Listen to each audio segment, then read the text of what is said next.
Qual o papel da igreja? Você deve ter ouvido falar diversas coisas sobre a Igreja de Cristo, mas a história desse Papa eu tenho certeza que vai te deixar com uma pulga atrás da orelha. Você deve conhecer o Papa por ser uma figura de liderança na Igreja Católica, muito popularizada nesse último conclave. Mas seu papel vai muito além do que isso. O Sumo Pontífice tem a função de guardar as chaves do Reino dos Céus, guiar o rebanho de Cristo e ser a liderança terrena da Igreja. Mas houveram alguns momentos na história que o Papa precisou assumir a liderança temporal em momentos de crise. Tu és Pedro, e sobre esta pedra edificarei a minha Igreja, e as portas do inferno jamais prevalecerão contra ela.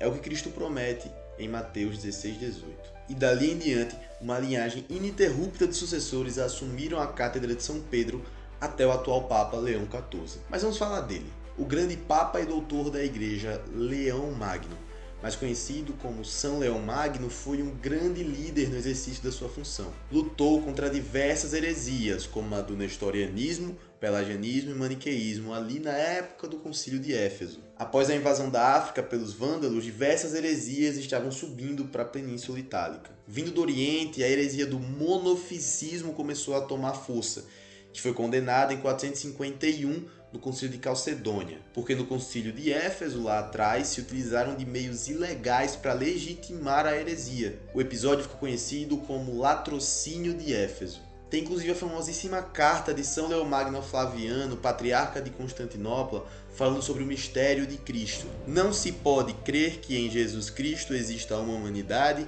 sem a verdadeira divindade, e a divindade sem a verdadeira humanidade.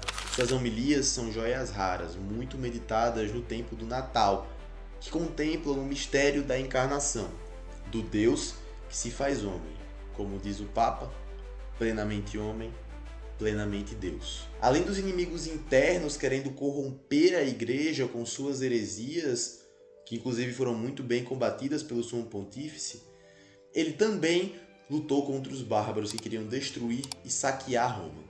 Durante o saque de Roma pelos bárbaros, uma instituição se mantinha de pé, a Igreja. E nesse contexto acontece um dos encontros mais intrigantes da história. Átila, o Huno, conhecido como flagelo dos deuses. Alguns diziam que por onde ele passava a grama não nascia mais. Este adversário está próximo, e a sua única barreira é um homem, o Papa.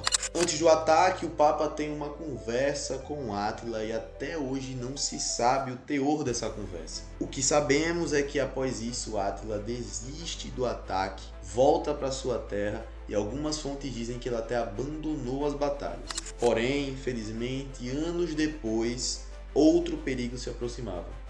Genserico, líder dos vândalos que incendiou Roma por 15 dias. A destruição e a miséria infelizmente chegam em Roma, mas Leão consegue convencer que Genserico poupe vidas romanas e também exclua do ataque as 3 maiores basílicas, São Pedro, São Paulo e São João.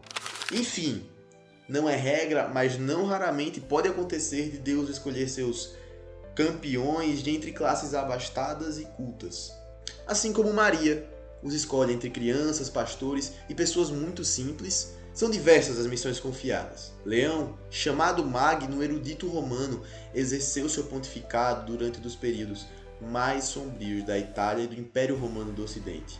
Invasões, saques e brutalidades. O fim de uma era de 1000 anos em que tudo, cada aspecto de ordem, civilização, justiça, administração e culto correu o risco de ser engolido por um abismo. Leão mantém a força do cristão e a dignidade do romano.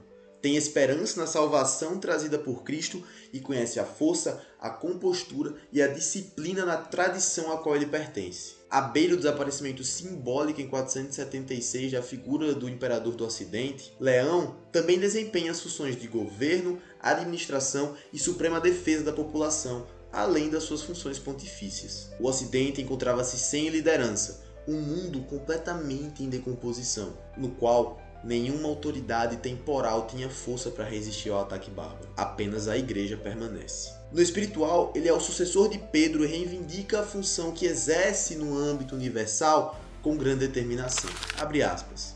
A um só foi concedido o direito de preeminência sobre os cultos. Foi estabelecido que, através deles, dos bispos de regiões metropolitanas, O cuidado da Igreja Universal deve ser separado de sua cabeça.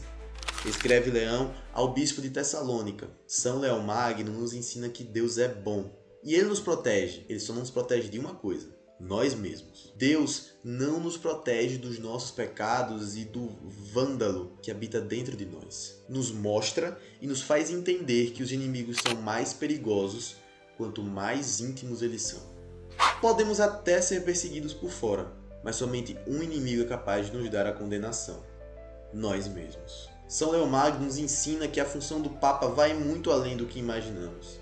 Ele é um defensor da fé, protetor da doutrina e autoridade inegável. Um homem que vai criar pontes e garantir a estabilidade em momentos de crise. Eu acredito que você não conhecia essa história, e essa é uma verdade que muitas vezes é escondida de você. Quer saber mais sobre figuras, momentos épicos e o principal, a verdade? Se inscreve aí. São Leão Magno, rogai por nós.